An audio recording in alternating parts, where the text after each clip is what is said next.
J'ai compris. Bonjour Saïd, Bonjour Christina. très contente de te retrouver au cabinet de Montargis. Oui, Hein, il est super ton cabinet. Hein. bah Il merci. me manque le fauteuil, le divan du psychanalyste. D'accord. Alors, on va parler un peu du rôle du psychiatre. Pour moi, c'est d'être à l'écoute de la souffrance exprimée, d'établir un diagnostic et de prescrire des soins appropriés. Ton avis? Comment tu vois ton rôle? Oui, enfin oui, le psychiatre est avant tout médecin, donc le médecin, c'est-à-dire c'est quelqu'un qui est spécialisé bien sûr dans enfin, de la santé des personnes, et donc il doit avoir une vue, on va dire, d'ensemble sur la santé des patients.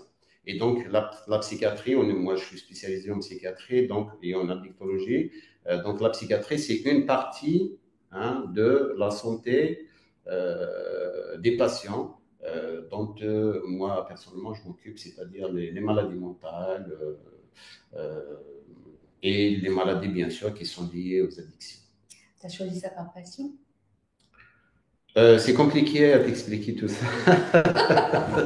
Amour de la médecine, amour de l'humain, amour de Oui, la oui, non, mais psychanalyse? dans tous les cas, j'aime beaucoup ce que je fais. J'aime beaucoup la psychiatrie, j'aime beaucoup la dictologie parce que c'est très souvent c'est concomitant parce que bon, vous savez, statistiquement, je pense que c'est 30 ou 40% des patients qui ont des pathologies psychiatriques qui ont une problématique addictologique et 40% ou peut-être un peu plus des gens qui ont une problématique addictologique qui ont une pathologie psychiatrique donc à prendre en charge. Donc les Ouais. deux, ça me convient très bien.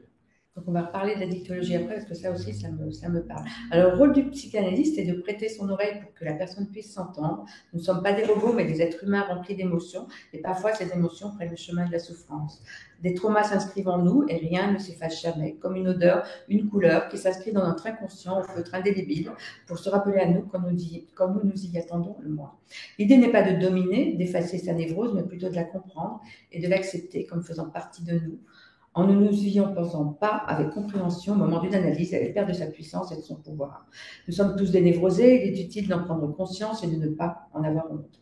La psychanalyse vient en renfort de la psychiatrie, ou l'inverse, peu importe, va savoir, pour le cas où la parole est libre, bien évidemment. Alors moi, je reviens pendant le Covid, où je me suis trouvée en urgence avec des cas psychiatriques profonds au téléphone, où la parole a été le fil conducteur permettant à ces personnes de ne pas sombrer. J'étais à ce moment-là un peu hors du cadre du psychanalyste, plutôt dans l'écoute d'urgence. Alors, il me semble malgré tout que toutes les professions psy, quelles que soient, doivent être mises en lien, sans s'opposer les unes aux autres, pour une aide plus efficace et une compréhension de l'humain plus large. Qu'est-ce que tu en penses? C'est-à-dire mettre en lien les psychiatres, les psychologues, les psychanalystes, tout ce qui est psy en fait. Oui, oui, c'est ce que je te disais tout à l'heure. À mon avis, effectivement, le patient, il doit être au centre, bien sûr, de toutes les prises en charge, que ce soit psychiatrique, que ce soit, j'allais dire, sur le plan social, sur le plan psychologique, etc. Et bien sûr, je pense que la psychanalyse, moi, c'est un domaine que je connais pas très très bien, à part, bien sûr, je connais un peu les concepts de la psychanalyse, etc. Mais probablement, vous avez un rôle à jouer aussi, surtout dans l'écoute et dans le soutien de la personne, qui est en souffrance, bien sûr. D'ailleurs, je t'envoie des patients. Voilà, merci. Est-ce qu'il t'arrive Saïd, de douter quand tu as un patient devant toi, de te faire manipuler sans le savoir? Oui, bien sûr, je pense que nous, en tant que professionnels de la santé, bien sûr, moi, j'ai une totale confiance, bien sûr, en mes patients, mais je pense aussi il faut pas avoir la prétention de vouloir te contrôler. On peut se faire manipuler, bien sûr. On se fait manipuler de temps en temps par certaines personnes, mais je peux dire que 99,99% des gens qui viennent nous voir, parce qu'ils sont en souffrance et ils attendent de nous une solution, voire des solutions, voire les prendre aussi un petit peu par la main et leur montrer un petit peu, c'est pas le chemin du miracle, mais leur dire voilà, qu'on les soutient et qu'on les accompagne surtout. Parce que c'est très souvent profondément, c'est eux qui doivent trouver la solution, c'est pas nous. Hein. Donc voilà, globalement, oui. Après, je ne sais pas ce que tu veux dire par Bah, manipuler. manipuler, en même temps, quand on se fait manipuler, on ne le voit pas forcément.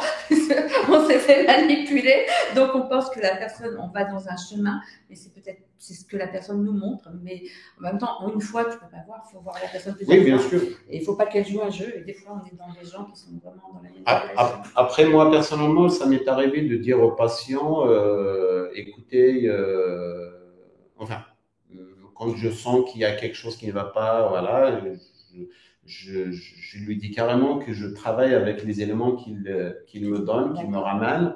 Et s'il me dit qu'il a mal au crâne et qu'il n'a pas mal au crâne, ben, je le prends comme ça, d'accord. Donc, il faut lui renvoyer aussi de temps en temps aux patients, enfin, c'est ce qu'on fait parce qu'ils pensent peut-être que nous, on l'est dans son esprit, dans sa tête, on n'est pas dans l'esprit. Non, il nous ramène des éléments. On essaie de les analyser. Nous, on essaie de trouver des solutions, que ce soit par les médicaments, que ce soit par la parole, que ce soit par le soutien, que ce soit par pas mal de méthodes. Et puis, voilà, proposer ces méthodes en fonction voilà, de tous ces éléments. Après, s'il vient nous dire, moi, je me shoot à l'héroïne, lui, il prend pas de l'héroïne. Bon, bien sûr, on a d'autres méthodes, bien sûr, pour le savoir, mais voilà. Donc, tout ça, c'est la complexité aussi de notre travail. Mais je pense que la manipulation, à mon avis, vraiment, c'est un truc que je ne vois pas pendant mes consultations. Vraiment, c'est très, très, très, très, très rare. D'accord. Est-ce que ça arrive qu'une famille t'amène un patient, en fait, c'est-à-dire qu'il ne vienne pas de lui-même? Alors évidemment, ça peut être le tribunal, des choses comme ça, mais une famille te dit, voilà, il ne va pas bien. Et est-ce que tu écoutes la famille dans ce moment-là aussi pour avoir un autre avis que celui... Oui, bien sûr, et je pense qu'il faut toujours écouter la famille, on le fait systématiquement, c'est préconisé aussi dans notre pratique quotidienne. Pourquoi? Parce que la famille vient aussi avec des éléments que le patient ne va pas nous dire spontanément, soit par oubli, c'est par, tu parlais tout à l'heure, par le déni, ouais, par une projection. De toute manière, quelqu'un qui est délirant, il peut dire que sa famille le manipule, et ils veulent l'enfermer, lui il n'a rien, etc., etc. Donc il faut prendre les éléments bien sûr du patient, il faut prendre aussi les éléments bien sûr de la famille dans la plupart des cas, surtout dans les états délirants, la psychose en général, etc. Parce que bon, ouais, bien sûr le patient, des fois, c'est pas parce qu'il a envie de mentir, c'est parce qu'il ne le voit pas. Quelqu'un qui est délirant, il ne voit pas qu'il est délirant. Donc automatiquement, il peut nous raconter n'importe quoi. Et des fois, voilà, des fois on arrive quand même à le savoir rapidement. Et des fois, on a du mal. Parce que s'il est à la maison, la famille vous dit oui, mais bon, toute la nuit, il n'a pas dormi, il parle tout seul, il tape dans les murs, etc. On peut se poser des questions. Mais peut-être que lui, ben, il ne va pas le dire spontanément. Puis sa réalité à lui peut être construite. Hein. Exact, Dans les voilà. psychoses, on a aussi des Exact, réalités construites. Donc, qui exact. peuvent tromper le psychiatre, qui peuvent tromper des Bien gens-là, sûr, oui, voilà, bien parce sûr. que la réalité construite, elle est cohérente. Je trouve que tout va bien, en fait. Donc la famille, c'est très important. Mhm. L'entourage, la famille, vraiment, c'est très important pour notre prise en charge et pour l'accompagnement aussi, c'est très important parce que si on lui donne des médicaments, on prescrit, on pense qu'on a fait notre travail et puis il sort de notre cabinet, peut-être qu'il va pas prendre le traitement, ça sert pas à grand chose. Notre consultation est nulle, quoi. Donc s'il y a la famille à côté, on peut mettre en place une infirmière, par exemple, à domicile, ou peut-être le conjoint, la conjointe qui va dire oui, mais moi, je m'occupe, voilà, il va les prendre si je lui donne, il va les prendre, etc. Donc, on est rassuré. Donc, il faut qu'on soit sûr aussi que ce traitement qu'on a prescrit soit,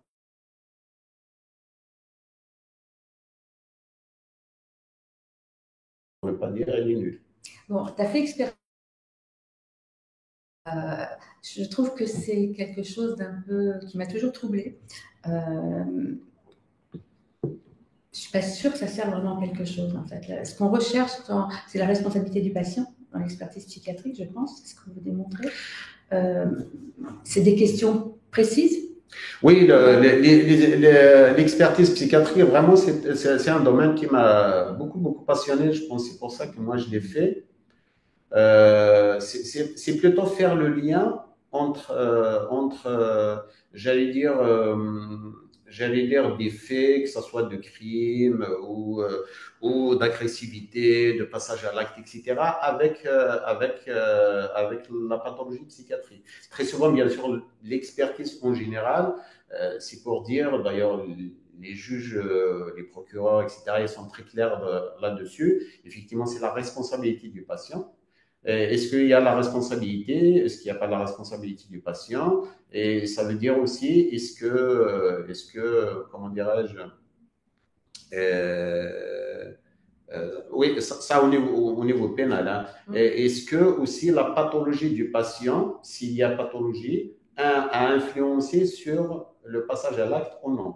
Parce que on peut être schizophrène et tout en étant responsable de quelque chose. C'est pas parce qu'on est schizophrène qu'on peut, voilà, qu'on peut taper les gens, etc. Mais au moment des faits, est-ce que lui, il était délirant ou non, par exemple? Ça, c'est très difficile à démontrer, hein, mais très souvent, d'ailleurs, c'est pour ça que les expertises, il y en a deux, trois, et des expertises psychologiques, etc. Donc, c'est tout un processus pour que démontrer vraiment que, au moment des faits, par exemple, le schizophrène, avec son couteau, qu'il a, voilà, il a pointé quelqu'un avec son couteau, et il faut démontrer que à ce moment-là, il était complètement délirant, c'est-à-dire qu'il n'était pas dans la réalité. Ça, c'est très difficile à démontrer. Mais oui, parce que tu l'as après coup, et en fin de compte, lui, cette réalité, il ne s'en rappelle pas forcément. Voilà. Et comment tu veux le démontrer, c'est hyper relatif. Il faut que tu retombes sur un épisode délirant, en fait, et te dire que à ce moment-là, peut-être que la probabilité était qu'il était. Oui, délirant. Après, il y a des petites techniques qu'il faut utiliser pour. Qu'est-ce que tu fais? Tu les piques? Non. Non, c'est des petites techniques qu'il faut reprendre un petit peu ce qui s'est passé et voir effectivement comment lui il a vécu sa réalité. Dans son délire en fait. Pas rentrer dans son délire, mais voir avec lui. Après, on peut ne pas arriver à quelque chose, ça arrive parce que s'il se souvient de rien, si au niveau de la responsabilité, ça dépend si sa psychose est vraiment une psychose très très très avancée, très grave, ça dépend. Ça dépend de beaucoup de choses. Mais en gros, l'expertise vraiment, c'est voir s'il y a une pathologie, si cette pathologie a influencé sur le passage à l'acte ou le comportement, etc. Parce que ça peut être un viol, ça peut être des attouchements, etc., etc. Donc ça,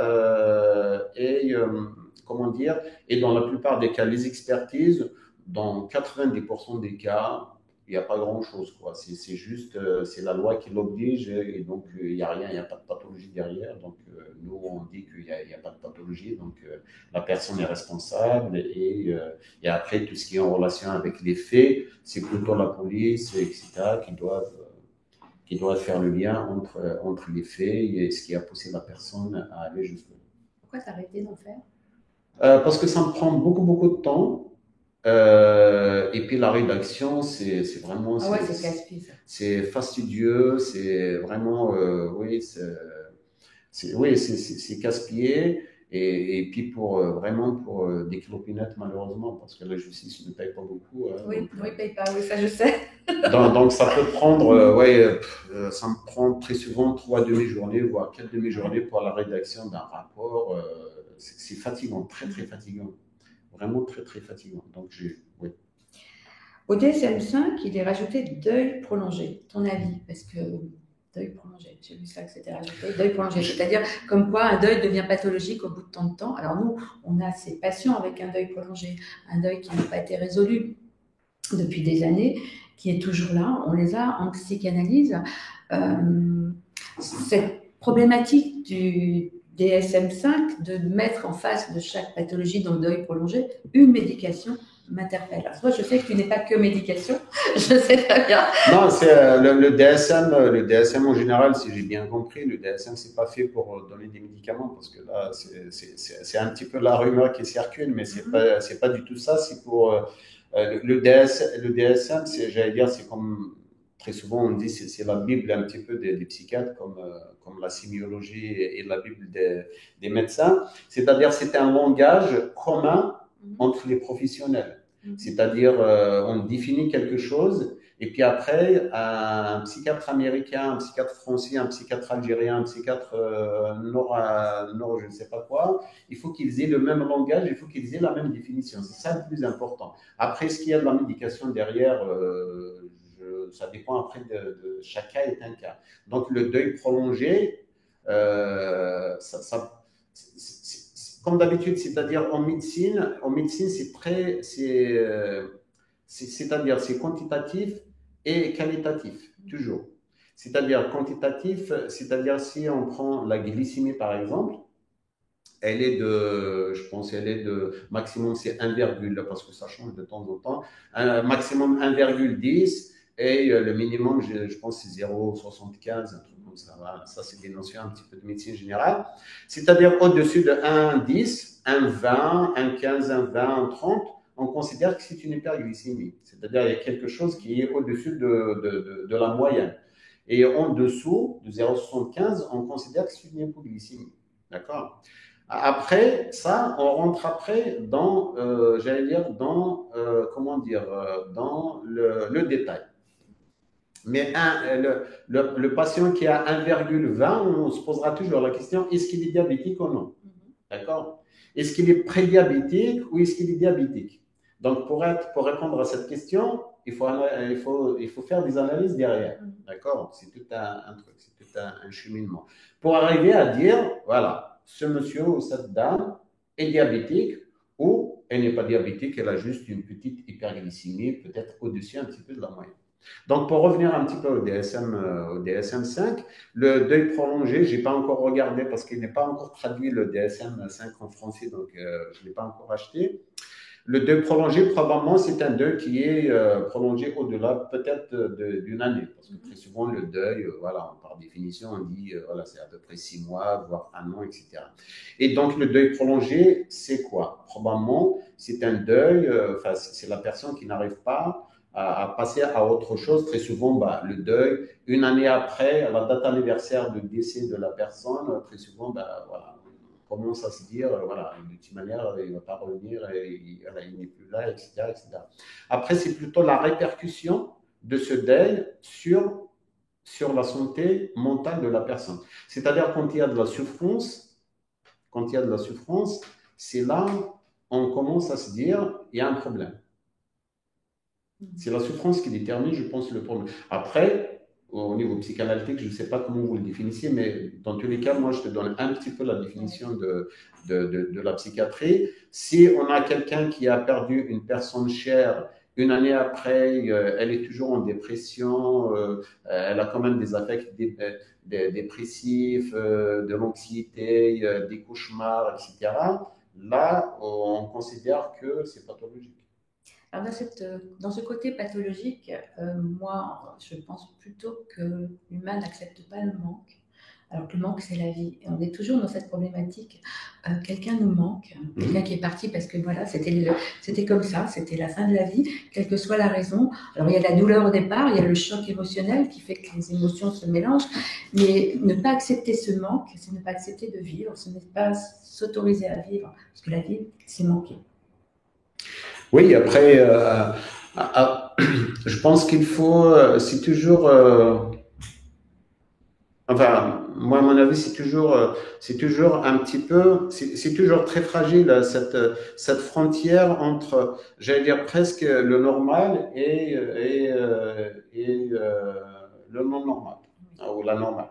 D'accord? Donc, c'est toujours un peu. C'est-à-dire, si on se situe du côté un peu philosophique, etc., on peut expliquer, à mon avis, les choses comme ça.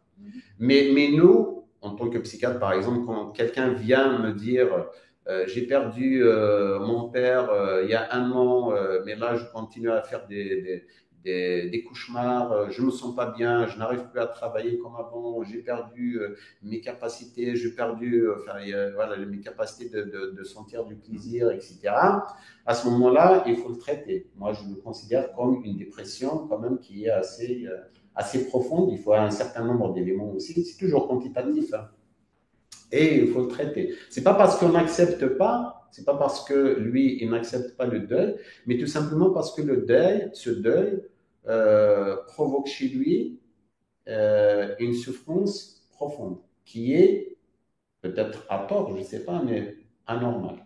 D'accord. C'est quoi la normalité? La oui, normalité, c'est ça, c'est rentrer dans des cases de société. Est-ce qu'il y a une normalité? Est-ce que ça existe? Et moi, c'est tout sauf la normalité. Tu me connais. Oui, oui. Voilà. Non, mais moi, à mon avis, je reviens toujours. Enfin, moi, c'est comme ça que je vois les choses. Je pense que c'est comme ça qu'un petit peu tout le monde travaille, tous les psychiatres travaillent. C'est quand il y a une souffrance. Voilà. Une souffrance, Ok. j'allais dire, la normale, c'est par rapport, j'allais dire, à, comment dirais-je, la majorité des citoyens. Si on prend 10 personnes qui ont perdu un être cher, vous allez voir, il y a 9 peut-être qui vont effectivement une année après, ben, ils passent à autre chose, voilà, ils sont entre guillemets guéris de leur deuil, voilà, même si ce n'est pas une pathologie, le deuil c'est un processus normal, c'est-à-dire ils sont dans une espèce comme ça j'allais dire presque de résilience naturelle parce qu'on passe on passe à autre chose, on se dit ben, la personne elle n'est plus là, mais je dois continuer à vivre, d'accord.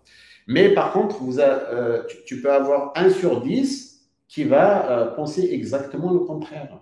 C'est-à-dire se dire, mais la personne n'est plus là, ben, moi je n'ai rien à faire sur Terre. Et donc il rentre peut-être dans un processus comme ça d'état de suicidalité, d'idées noires, d'idées de mettre fin à ses jours. Pour lui, la vie voilà, n'est plus ce qu'elle doit être, etc., etc. Voilà. Je me répète, nous, en tant que psychiatre, c'est la souffrance qui détermine notre prise en charge. C'est-à-dire quelqu'un qui vient nous voir, il nous dit, ça, ma souffrance a commencé il y a 1 an, par contre, 1 an et demi après, ça continue, il y a quand même quelque chose qui ne va pas. Il y a des affects dépressifs. Après, est-ce qu'il faut soigner? Est-ce qu'il faut donner des médicaments? Tout ça, c'est notre travail aussi de tous les jours. Parce que des fois, même quand il y a un deuil compliqué ou un deuil qui se prolonge, ça ne veut pas dire qu'il faut toujours des médicaments. Ça, c'est une bêtise, bien sûr. Non, ce n'est pas toujours les médicaments. Des fois, peut-être la personne a juste besoin qu'on lui renvoie quelque chose sur le deuil, c'est-à-dire, c'est ce que vous faites d'habitude, vous les psychanalystes, c'est-à-dire quelqu'un qui vient vous voir, il met sur la table son histoire, et puis nous, on lui renvoie quelque chose d'autre, c'est-à-dire, j'allais dire, c'est comme quelqu'un qui a l'habitude de prendre un sentier, hein, un sentier, c'est le même sentier, hein, et toujours au milieu du sentier, il tombe par exemple, enfin, je ne sais pas moi ce qui se passe, et puis après, non, on va lui apprendre peut-être à prendre un autre sentier pour qu'il ne tombe plus, pour qu'il ne va plus se retrouver face à ces difficultés.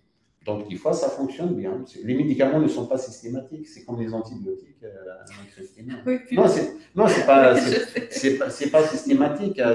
C'est vraiment les médicaments, il faut les mettre. C'est quand les symptômes sont vraiment trop importants. J'allais dire, c'est comme au niveau de la douleur, quoi. C'est-à-dire, si tu as une douleur à 2 sur 10, tu ne vas pas prendre de la morphine. Si tu as eu 9 sur 10, automatiquement la morphine s'impose, au moins un antalgique assez fort, parce que la douleur est trop importante. On ne peut pas la guérir avec de la rééducation, etc.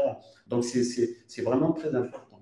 Et les médicaments ne sont jamais systématiques, encore moins les antidépresseurs, les anxiolytiques qu'il faut éviter, surtout les anxiolytiques. C'est pas pareil chez tous les psychiatres. Alors nous aussi, on écoute la souffrance. Mmh, On bien sûr. écoute la souffrance, mais par contre, on laisse les gens la mettre en lien. On laisse les gens la sortir. On laisse ces émotions sortir, en fait, et avec puissance. Et on les autorise à ce qu'elles aient un sens, leur propre sens, et à les accueillir. Parce que je pense que la souffrance, elle doit pas être, pour moi, elle doit pas être en camisole, elle doit être accueillie. Je vois bien quand j'ai des patients qui prennent alors je reviens sur le sujet des antidépresseurs depuis 20 ans qu'on a. Mais je me demande quel est l'objectif 20 ans, ça sert à quoi 20 ans? Et alors j'en ai qui vont vous dire, mais moi j'ai une boule au ventre, je ne veux pas supporter cette boule au ventre. En fait, ils sont arrivés à avoir peur d'avoir peur. Oui, c'est ça. Moi, je leur dis, je suis la psy de merde en fait, je leur dis, ben écoutez, on va essayer de réduire, de toute façon, ils réduisent la médication derrière le dos. Hein. Faut pas, ces gens-là la réduisent tout seuls et font du n'importe quoi. Donc, autant les accompagner dans cette réduction. Alors, quand ils ont anxiolytique, en plus, c'est de la panique. Tu vois que j'en ai, quand ils ont atteint un âge entre 60 et 70, mais ils peuvent même plus tenir debout parce que ça a une incidence. Ils n'ont plus de vie, en fait. Ils s'aperçoivent qu'ils sont Donc, dans un monde où ils survivent et n'ont plus d'existence. Sous prétexte de ne pas recevoir ces émotions négatives, ils ne reçoivent plus les émotions positives. Donc cet enfermement, cette camisole thérapeutique que l'on donne dans des... Facilement, même maintenant, les généralistes prescrivent des antidépresseurs à tout va, c'est des bonbons, Oui, c'est des ça c'est. Smarties. Oui, ça c'est. Et des Moi, je trouve anxiolytiques que. aussi à tout va aussi. Oui, Des bonbons et des Smarties. il faut savoir une chose, c'est que les anxiolytiques, par exemple, c'est des médicaments qui sont dépressogènes, c'est-à-dire ils peuvent donner des, des dépressions, entretenir une dépression. C'est pour ça qu'il faut les manipuler. Il faut savoir les manipuler, il faut bien les connaître et pour les manipuler et puis pouvoir les enlever à un certain moment. Voilà. À la différence quand même des antidépresseurs qui ont une action aussi anxiolytique. Par contre, il faut savoir aussi les manipuler, comment les mettre, euh, comment choisir, etc. C'est très important de faire aussi à chaque fois un bilan avec le patient pour voir ce qu'il faut garder, comment il va, comment il se comporte, etc., etc. Mais effectivement, les anxiolytiques et les antidépresseurs, ils ont une action aussi anesthésiante sur les émotions, ce qui peut ne pas, bien sûr, arranger la personne. J'allais dire, c'est comme l'action de l'alcool. C'est-à-dire, quand on prend de l'alcool, par exemple, ben, on est anesthésié, quoi. On n'a plus d'émotion. Voilà, le petit volcan qu'on a, ben, il est complètement, maîtrisé et tout. Mais, malheureusement, plus on boit de l'alcool, plus nos capacités de faire face à des difficultés ou à nos émotions, ben, nous échappent. C'est pour ça qu'on a des gens, par exemple, quand ils boivent de l'alcool, ils arrivent à un moment où ils ne peuvent plus, par exemple, aller à une réunion, même à une réunion de famille, sans avoir pris deux, trois whisky à la maison. Des fois, voilà, il y a des gens qui n'arrivent même pas à affronter leur femme chez eux parce que c'est trop lourd. Donc, ils passent par le bar et ils prennent deux, trois whisky, ils arrivent à la maison. Chérie, on se prend un petit verre. Donc, lui, il a déjà 2 grammes dans le sang. Elle aussi, peut-être. Oui, peut-être, oui, voilà. Donc ils s'adaptent comme ça et plus ils sont dans cette situation, plus ils perdent encore cette capacité, parce que nous, on a des capacités de faire face à des difficultés, face au stress, etc. C'est l'adaptabilité de notre, de notre esprit. Et donc, si on perd cette capacité, plus on la perd, plus on va chercher toujours un liquide ou peut-être des médicaments qui vont essayer, j'allais dire, de compenser un petit peu. Mais compenser, ça ne veut pas dire, compenser, ça veut dire que c'est anesthésier toujours, toute cette, j'allais dire, toutes ces émotions qu'on a, qui sont là, qui s'expriment, qui veulent s'exprimer, qu'on doit vivre, parce qu'on ne peut pas vivre sans émotion, parce que c'est ce qui fait notre enfin, ce qui vit que, voilà, qu'on est en vie, qu'on vit en société, qu'on vit avec les autres, qu'on vit avec la nature, qu'on vit avec l'environnement, etc., etc.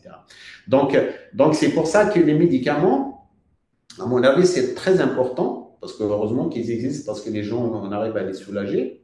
J'allais dire, c'est comme la morphine. Par contre, il faut savoir les utiliser. Et, et malheureusement, des fois, nos collègues, par exemple, médecins traitants, c'est vrai qu'ils mettent très souvent des médicaments rapidement, des anxiolytiques, par exemple, d'une manière un petit peu abusive, il faut le dire, les somnifères, parce que malheureusement, il y en a beaucoup, beaucoup, beaucoup. Moi, je reçois beaucoup en consultation ici qui ont des somnifères pendant 20 ans, 30 ans. Je reçois même des gens qui ont des somnifères ou des anxiolytiques depuis 35 ans. Et des antidépresseurs depuis 30 ans. Bien sûr. Mais ça sert à quoi en fait? Au bout d'un moment, les antidépresseurs, quand tu as la vaccine, quand tu as la vaccine depuis 20 ans, ça ne sert à rien en fait. Tu penses que c'est une bêtise, mais c'est même plus une bêtise depuis 20 ans. Enfin, pour moi, c'est une camisole, mais pas une béquille, parce que tu ne ressens. Enfin, et puis en même temps, ça joue sur la libido, il ne faut pas. Oui, bien sûr. Hein, bien sûr. Que ce soit homme ou femme. Les femmes ont moins de désir, les hommes ont moins, ont moins de désir aussi. Enfin, ça joue dessus. Donc, tout ça, c'est un tout. Est-ce qu'il ne faudrait pas revisiter un peu ça? Enfin, toi, je pense que tu revisites. Quand tu as un patient qui vient, qui en prend depuis 20 ans, tu es peut-être capable de lui dire si on voyait autrement les choses, doucement. Oui, bien sûr. Doucement. Évidemment, on ne fait pas de. Non. Mais doucement, qu'est-ce qu'on peut faire? Parce que après, le patient, il s'habitue et puis il se dit, ben, sans les médicaments, je suis mal. Et donc, on ne peut pas les enlever. Donc, il faut essayer d'avoir quelques astuces, quelques stratégies pour. Moi, j'ai déjà arrêté des antibiotiques pour les gens qui les prennent depuis 35 ans, l'exomil depuis 35 ans. Et par Ah contre, oui, j'ai réussi. dans la vaccine, tu n'as jamais fait arrêter? Si, Quelqu'un qui si, prend ça depuis arrive, ça longtemps? arrive, ça arrive, si, si, ça arrive. Après, il y a des petites techniques pour les faire. Les Smarties dans la boîte à la place. Non, non, non, pas du tout. Non, non, non. Des fois, c'est vraiment très, c'est lié vraiment C'est une croyance. à une croyance. Et très souvent, il faut changer, par exemple, l'antidépresseur, et puis bah, l'autre, l'effet de l'autre part automatiquement. Donc voilà. Des fois, il faut changer, par exemple, essayer de prendre, par exemple, de l'Ixomil, on va lui donner, par exemple, de l'Isonxia, tout en lui disant presque c'est le même. Mais quand dans sa tête, il s'est habitué à un seul produit, ben, l'autre, C'est cette habitude. l'effet placebo va partir et peut-être qu'il n'en a pas besoin. Après, bien sûr, il faut rester faire attention parce qu'il y a, malheureusement, il y a des gens qui ont besoin de médicaments toute la vie. Je sais pas, moi, oui, mais on va déjà dans ça avant d'aller dans l'écoute.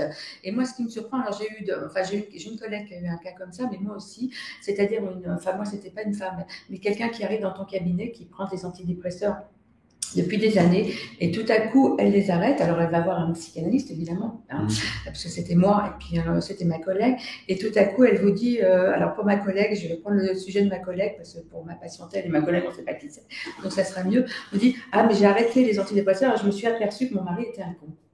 En fait, ce qui veut dire, ne te marre pas. Non, ce qui veut dire par là que ça masque les émotions. Et pour ceux qui ont de la dépendance affective, des choses comme ça, qui sont dans un tout, qu'on appelle unifié, fusionnel, ils s'aperçoivent tout à coup, en arrêtant cette médication qu'ils ont depuis 20 ans, depuis qu'ils connaissent leur conjoint ou leur conjointe, et bien qu'en fin de compte, ce qu'ils ont en face, c'est ce qu'ils supportaient, mais c'est peut-être pas ce qu'ils veulent.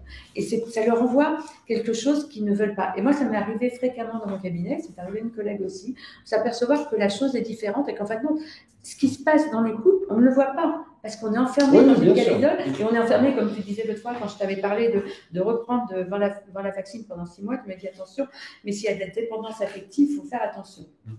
Hein, c'est ce que tu m'avais dit au téléphone. Mais souvent, il y a de la dépendance affective dans ces couples fusionnels. Et pourquoi ils sont dans cette fusion, cette dépendance affective? Pourquoi ils ne veulent pas aller regarder ailleurs? Tout ça, ça interroge.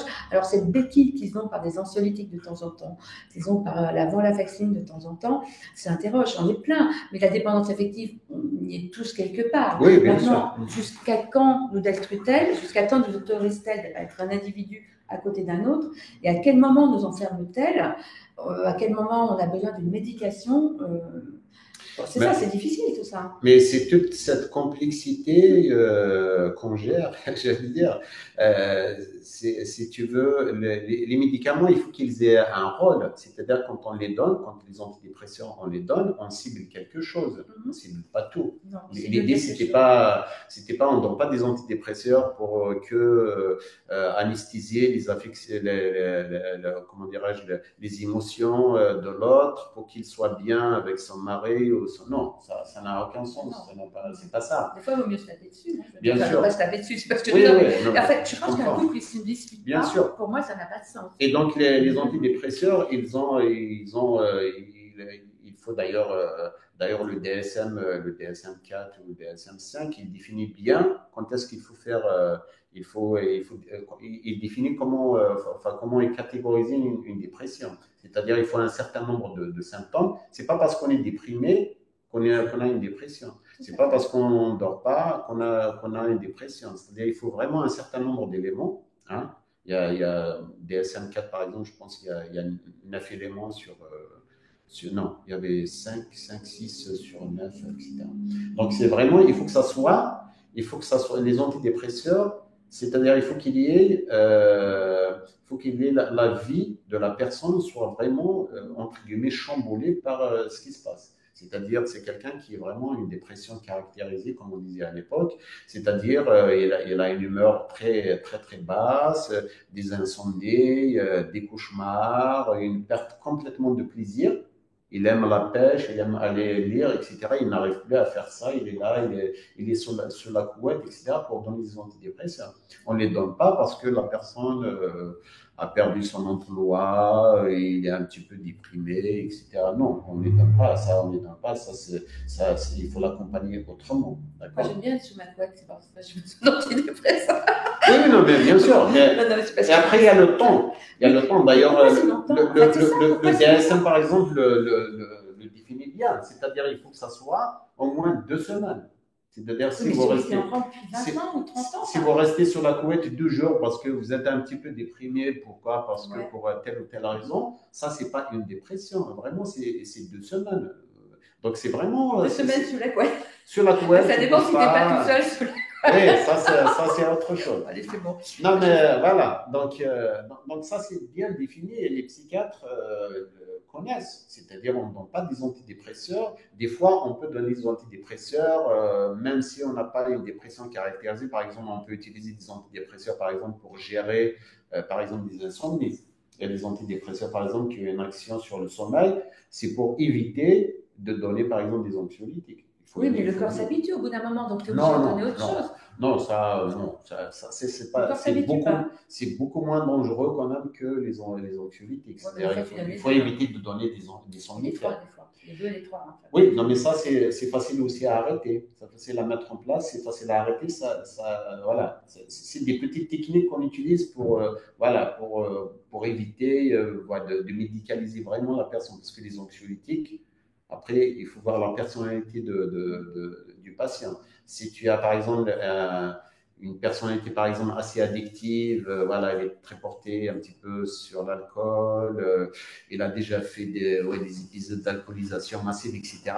Ça, si tu donnes des anxiolytiques, déjà, tu es sûr qu'il va s'accrocher facilement. Eh oui. Ah, donc, il faut faire très attention. Donc, tu vois, donc il faut vraiment avoir comment dirais-je, une vue globale sur la personne, c'est-à-dire sa personnalité, comment elle fonctionne, les symptômes affectifs, hein, dépressifs, les symptômes anxieux, comment il y a, quelle répercussion a cette dépression, par exemple, sur sa vie sociale, personnelle, familiale, conjugale, etc., etc., pour se faire une idée et se dire, voilà, je vais cibler ça, et puis après, on va voir.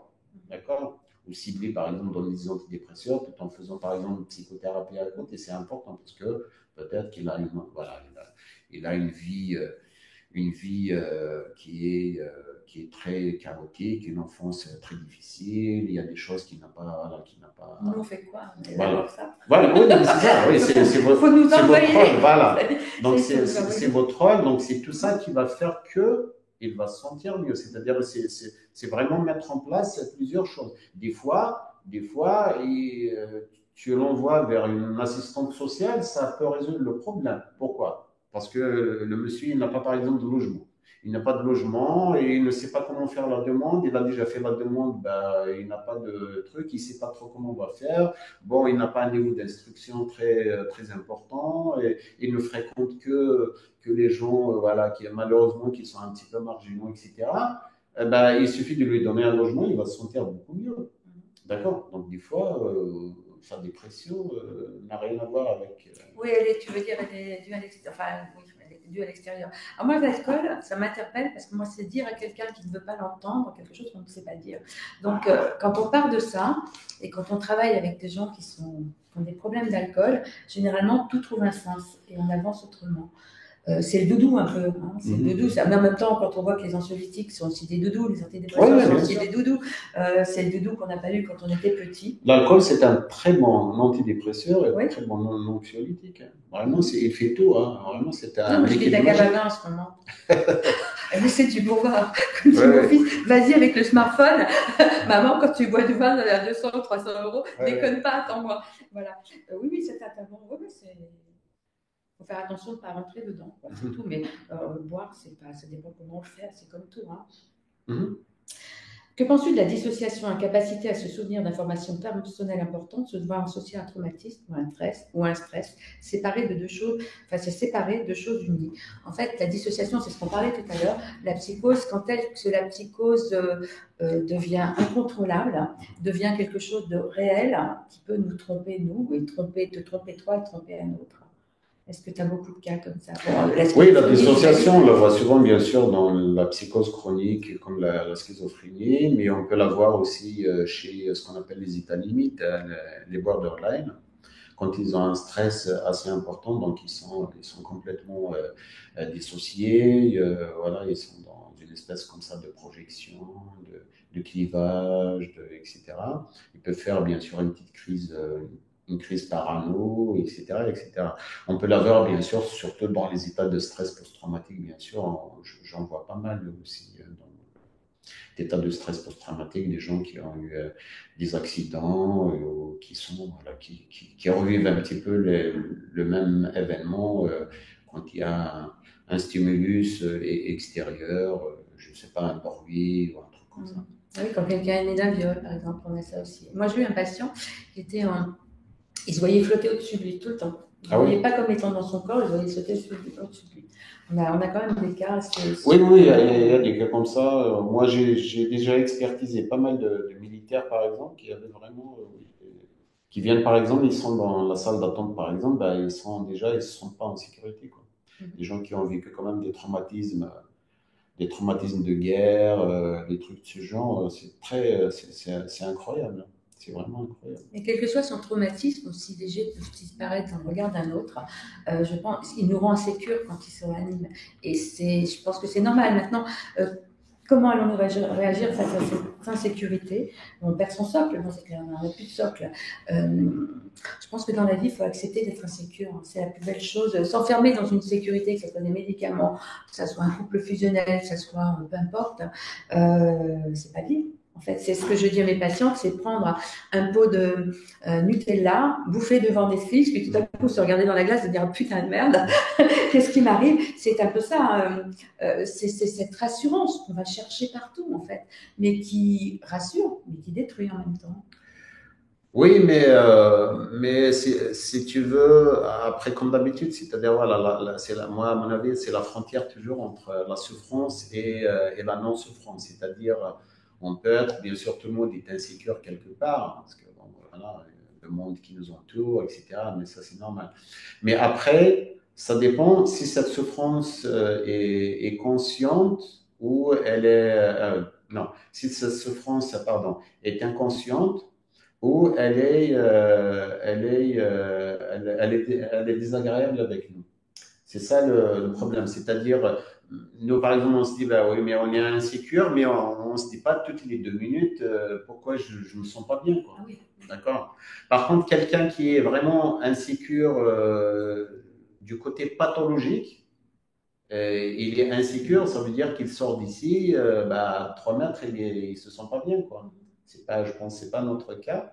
Donc ça, c'est de la pathologie. Mais là, Ça, il on est est dans dans... l'anxiété, souvent, ça génère de Ouais, l'anxiété bien généralisée, sûr. du stress, en fait. Ouais, C'est ça, cette ouais, c'est insécurité. ça. Au bout d'un moment, ils perdent le contrôle. Après, ça dépend, ça peut donner tout. C'est-à-dire, ça peut donner de l'anxiété, ça peut donner bien sûr de l'angoisse avec des effets physiques, ça peut donner de la dépression, ça peut donner des insomnies, enfin, ça peut donner tout et n'importe quoi. Parce que bon, vous savez, les éléments psychiques, ils sont tous liés entre eux.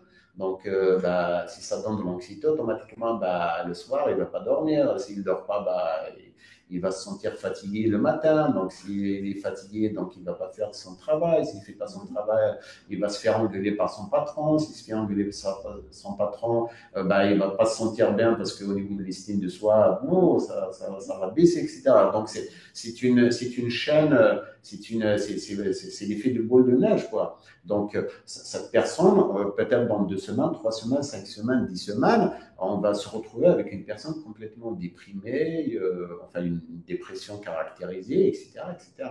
Donc c'est très important aussi de faire le lien entre tout ça, parce que si on ne fait pas le lien, bah, voilà, on peut pas se fixer juste sur quelque chose, il peut se dire ça doit être ça. Euh, et donc c'est important aussi pour nous de faire le lien pour pouvoir se dire mais qu'est-ce qu'on doit mettre en place. C'est-à-dire par exemple il y a des gens moi qui viennent par exemple me voir, je leur propose par exemple un arrêt de travail. D'accord. Ce qui est un petit peu, parce on a l'habitude de dire, oui, les médecins, très souvent, quand on leur dit un arrêt de travail, ils sont, voilà. Mais quand quelqu'un, par exemple, il est en souffrance à son travail, par exemple, on sent que c'est vraiment une source d'anxiété d'une manière ou d'une autre, où il est complètement épuisé. La meilleure solution, c'est déjà de l'arrêter. Et ça ne sert à rien de lui donner des antidépresseurs, des anxiolytiques si on ne l'arrête pas. C'est comme si quelqu'un qui a la main coincée quelque part, hein, il a une douleur au niveau de la main, on lui dit, monsieur, vous arrêtez, moi j'ai la solution, prenez du paracétamol, de la morphine et vous restez comme ça. Je pense que la meilleure solution, c'est déjà enlever la main de, de comment dirais-je, il faut qu'il enlève déjà la main, sinon on va oui, pas. Il faut enlever la main du four, ça ne va pas être brûlé. Voilà, exact. Donc c'est quelqu'un qui est en grande souffrance à la maison, au travail, et ça se répercute vraiment sur la qualité de son travail, sur ses relations avec les autres, etc. Donc un arrêt de travail, par exemple, pourra éventuellement mettre fin peut-être au moins partiellement à cette souffrance. Et puis après, voilà, tu disais tout à l'heure par rapport aux antidépresseurs, à ce moment-là, est-ce qu'il faut lui prescrire des antidépresseurs, etc. C'est une question qu'il faut se poser, voir ces antidépresseurs, ces anxiolytiques ou autre chose, il n'y a pas que ça d'ailleurs, qu'est-ce qu'ils peuvent lui apporter. Donc en fonction de l'intensité de ces des symptômes, qu'est-ce qu'il faut donner, il faut s'attendre à quoi, et puis après savoir aussi réévaluer, parce que la personne, il faut le revoir peut-être dans 2 semaines, voir comment il va évoluer. Peut-être dans 2 semaines, il va dire, oh, bah, tout va bien, là je me suis arrêté, j'ai repris, j'ai couru, j'ai recommencé à faire du sport, tout va bien, etc. Voilà, on se posera la question. Ou sinon, c'est le contraire. Il pourra dire 2 semaines après ou un mois après, là je ne me sens pas du tout bien.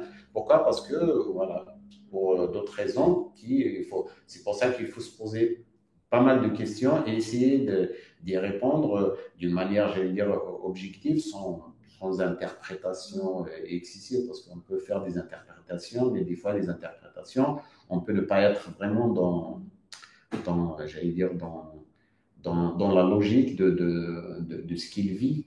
D'accord?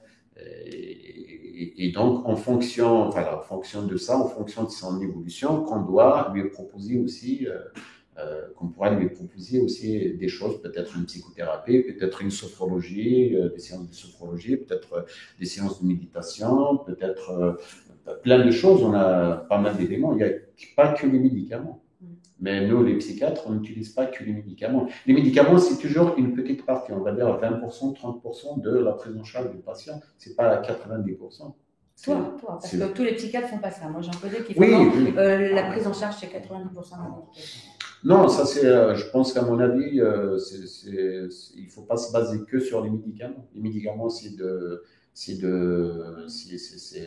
des outils. C'est-à-dire, vraiment, c'est des outils, c'est comme un mécanicien, quoi. C'est-à-dire, c'est l'un des outils. Mais des fois, il faut savoir, à mon avis, il faut savoir aussi utiliser d'autres méthodes. Il faut utiliser les autres méthodes, c'est important.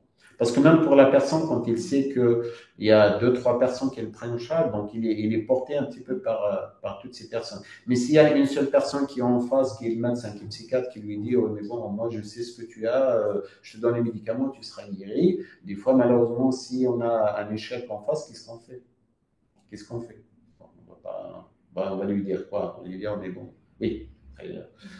Bien sûr, il y a la résistance aux médicaments, il y a des formes résistantes, quand même c'est 30% avec les médicaments, etc. Donc ça, c'est un autre sujet, mais voilà. Donc il faut répondre quand même à ces questions et pouvoir lui apporter. Déjà, quand on met en place 2, 3 personnes, 2, 3 soignants, c'est déjà, on complémente un petit peu la prise en charge.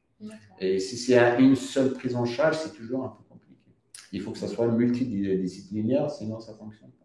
C'est comme les femmes, en fait, les femmes battues ou les femmes violées qui vont avoir compris quelque chose, avoir fait un cheminement et tout à coup se retrouver en face d'un violeur ou d'une menace, en fait. Et c'est normal qu'ils soient en mode panique, c'est pas pour ça qu'ils sont manipulateurs, qu'ils rentrent dans la paranoïa. Quand ils se remettent en face à une menace qui va dans ce sens, que ça réactive, pour moi, ça ne fait pas d'elle ou d'eux, enfin c'est surtout des femmes, quelqu'un de paranoïaque qui va inventer quelque chose, ça fait d'elles des gens qui ont peur, dont c'est réactivé, donc je pense dans ces cas-là, il faut les écouter. Oui, bien sûr. Et il n'y a pas forcément besoin d'une médication, rien. Il y a Non. besoin d'une écoute, de Non. rassurer, de montrer qu'en fait, quand ce qui s'est passé, c'était le passé. Maintenant, la menace, si elle est réelle, on comprend que c'est réactivé. Puis le problème, c'est que ces gendarmeries que l'on appelle, tant qu'il n'y a pas de fait, tant qu'il n'y a plus de menace, ils sont pas là.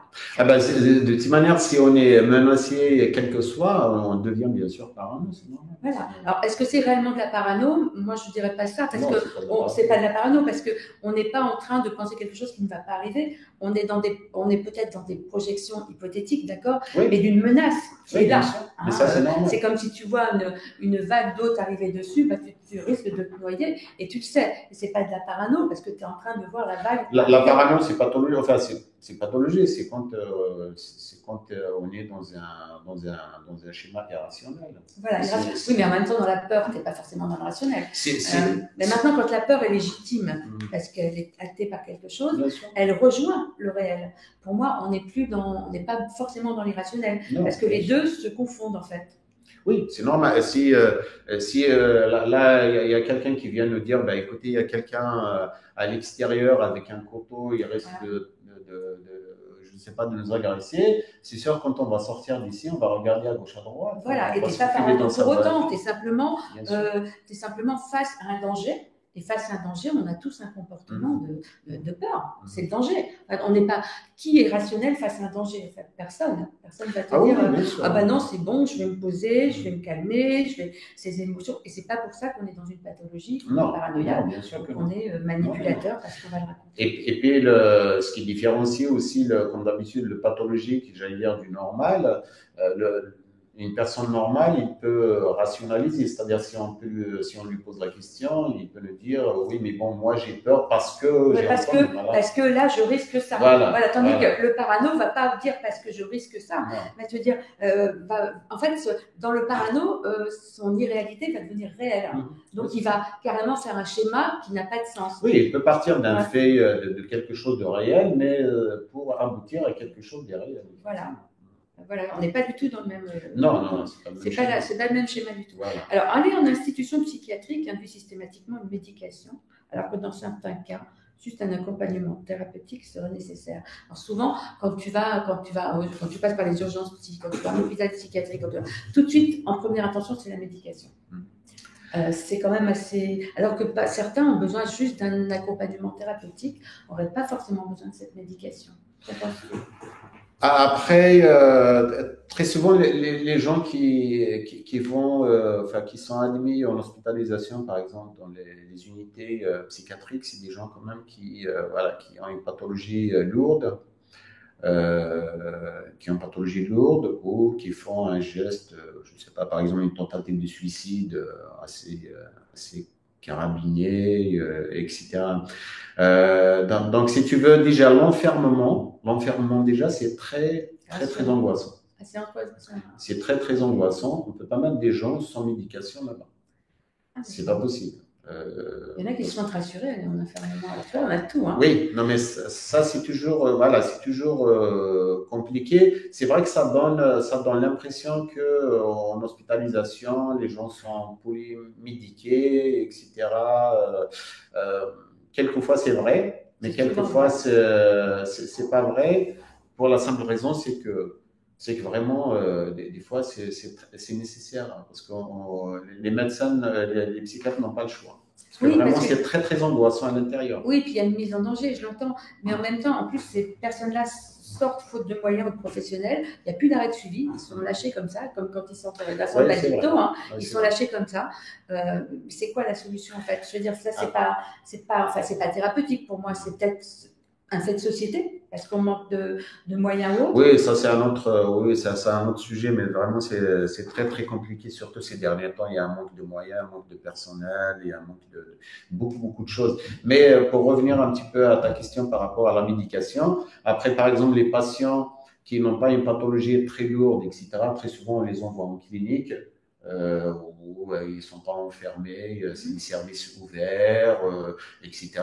Donc voilà, ils ont juste besoin de se reposer un petit peu.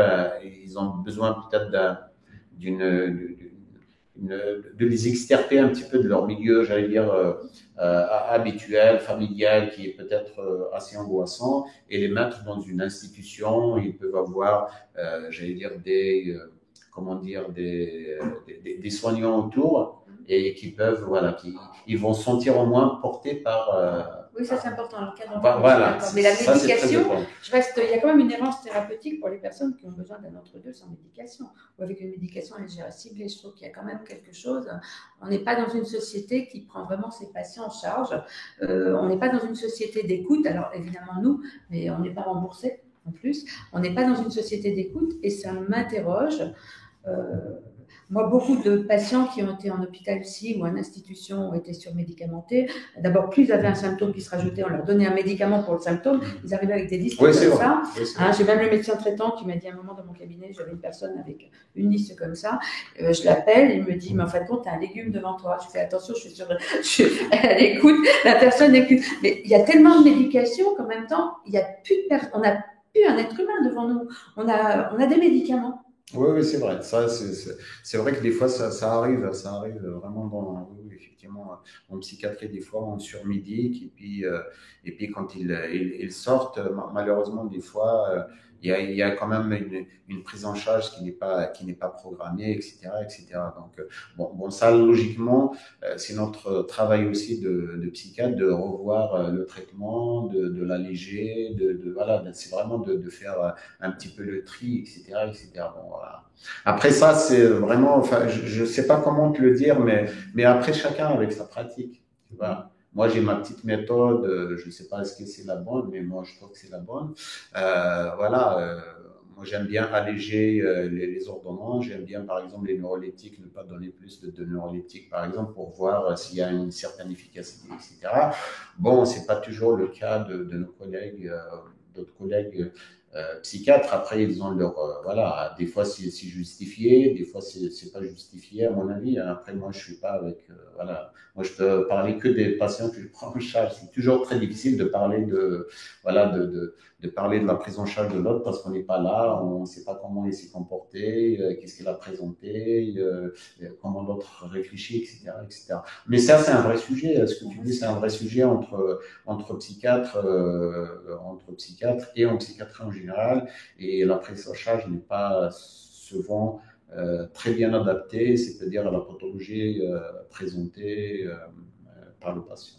Oui, j'en ai fait sortir d'hôpital psychiatrique parce qu'il y avait des choses qui se passaient qui étaient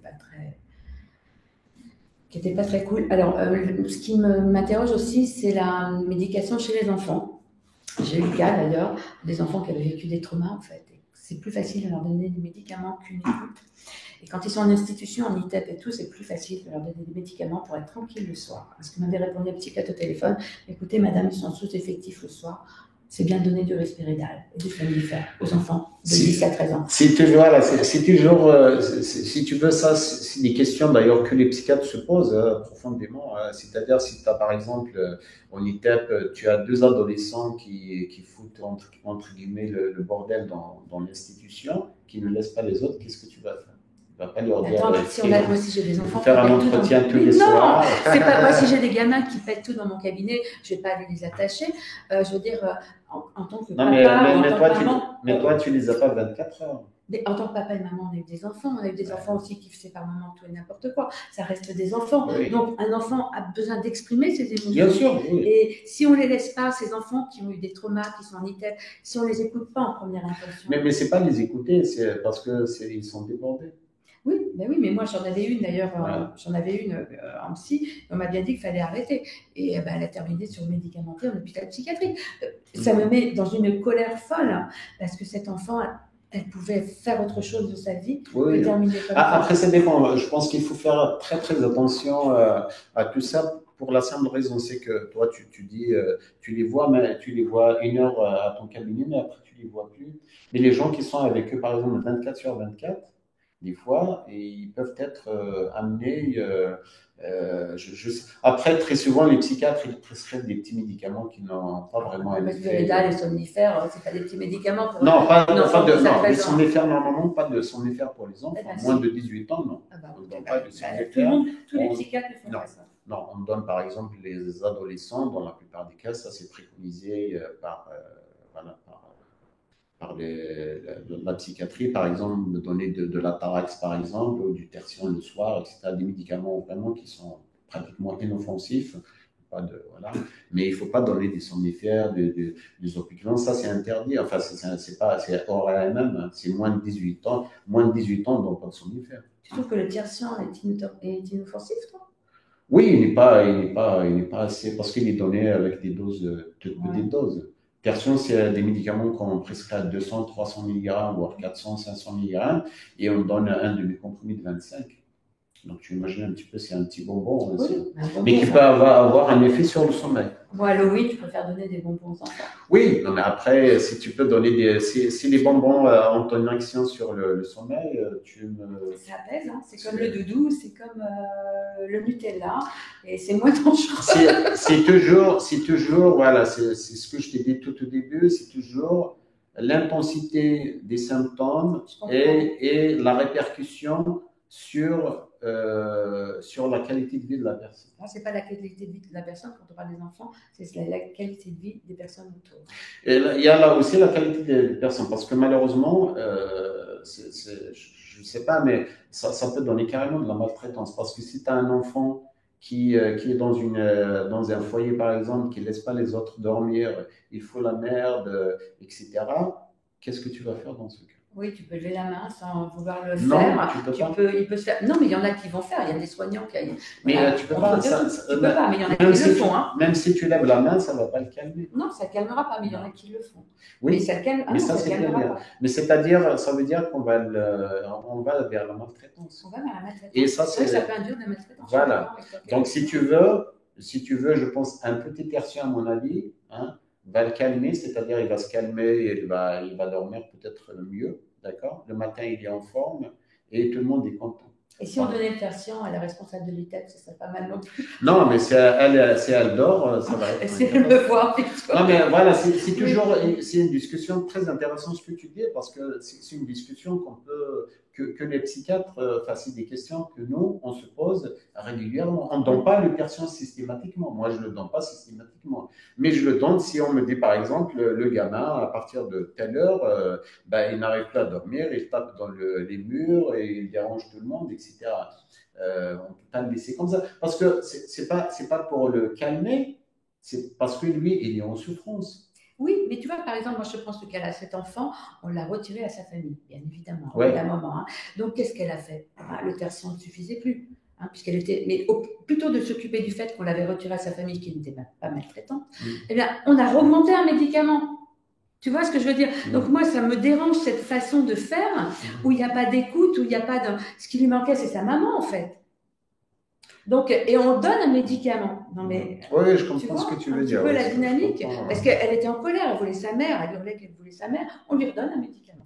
Oui, après, oui, ça c'est toujours très, moi je pense que c'est très subtil comme question, parce que en plus de ça, chaque enfant est un enfant singulier. Donc effectivement, il faut discuter avec lui, il faut échanger, il faut la rassurer. Bien sûr, tout ça c'est très très très important. Vraiment, le médicament, il faut que ce soit en dernier. Si on n'a pas de solution.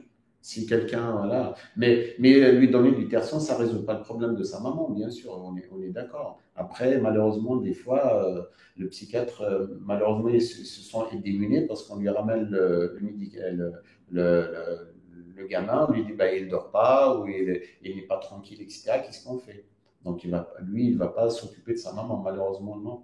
Pas. Non, mais quand tu l'as au téléphone, il peut au moins avoir l'humilité de dire qu'il se sentait dépassé dans quelque chose plutôt qu'à poser en disant que c'est lui le chef, c'est lui le roi et qui décide. Ça me dérange. Ça, c'est un autre sujet. Il y a des psychiatres. Oui, après, les psychiatres, c'est des êtres humains. Hein, donc bah oui, chacun comment il travaille. Ils vont aller comme tout le monde. Donc, moi, Exact. ça me dérange un peu ce côté. Oui, oui, non, mais chacun a appris comment il travaille. On travaille tous différemment. Voilà, après, chacun avec ses compétences, chacun avec son expérience, chacun avec tu sais, l'expérience, c'est important aussi voilà, quand on a de l'expérience, des fois, on peut prendre, même si on a de l'expérience, j'allais dire, on peut prendre de mauvaises décisions. Tout à fait. Ben oui, On peut c'est ce qui être nous aigri par rend. son travail, et avoir la facilité de prescrire, et puis comme ça, on est tranquille, etc. Bon, bien sûr, le bon sens fait que, normalement, on doit se poser des questions. À un enfant qui a 15 ans, qui est très perturbé, etc., on doit le soulager au moins en partie. C'est très important, parce que sinon c'est la souffrance pour lui et pour l'entourage. D'accord. Donc, quelqu'un qui est très perturbé, moi j'en reçois aussi ici, je suis obligé de les médiquer, j'ai pas le choix, parce que sinon ça tient pas. Il tient pas en classe, il tient pas avec les autres, il tient pas avec la famille, il tient pas. Mais ça veut pas dire que derrière il faut pas faire un travail psychothérapeutique. Oui. Il faut pas comprendre pourquoi, etc. Laisser l'exprimer, le prendre dans sa globalité, enfin dans sa souffrance, etc. Non, au contraire, il faut l'entendre. Il faut l'écouter, il faut mettre en place une psychothérapie, etc. Et c'est ce qu'on fait régulièrement. Les médicaments tout seuls, je me répète un petit peu, ne servent pas à grand-chose. On bouche un trou, mais il y a d'autres trous qui sont là, donc il faut bien les prendre en considération. Donc les médicaments tout seuls servent à quelque chose, mais ils servent vraiment 20-30% de la prise en charge. Mais les 70%, c'est ce qu'on met en place. C'est-à-dire une psychothérapie, la relation avec la famille, etc., etc. L'écouter. Même moi, quand il vient, bien sûr, je l'écoute aussi à mon niveau. Je fais plus de soutien. Je ne fais pas de psychothérapie analytique ou des trucs comme ça. Moi, je ne connais pas. Donc, je fais plus du soutien. Je l'écoute, je fais un peu de TCC, je vais voir un petit peu de la thérapie cognitive ou comportementale voilà, s'il y a des choses à résoudre, mais sans plus. Donc ça, c'est très, très important. Tu as beaucoup de cas d'inceste qui arrivent chez toi. Des incestes, oui, oui, pas mal d'incestes. C'est assez difficile, hein, parce que de cette perversion, il y a quelque chose de très. Moi, j'en ai, il y a quelque chose de très pervers. C'est très difficile d'amener la personne. Je parle, alors, des incestes, si tu as des personnes qui l'ont subi, mais si tu as la personne qui l'a fait, c'est très difficile de l'amener à une compréhension de ce qui. Ah ben, ils sont dans le déni dans la plupart des cas. Oui. Ah oui, moi j'ai déjà vu en expertise des gens qui sont passés à l'acte sur des enfants, que ce soit leurs propres enfants. Oui, ils sont en capacité de dire, par exemple, enfin, ça c'est très frappant. Hein. Ouais.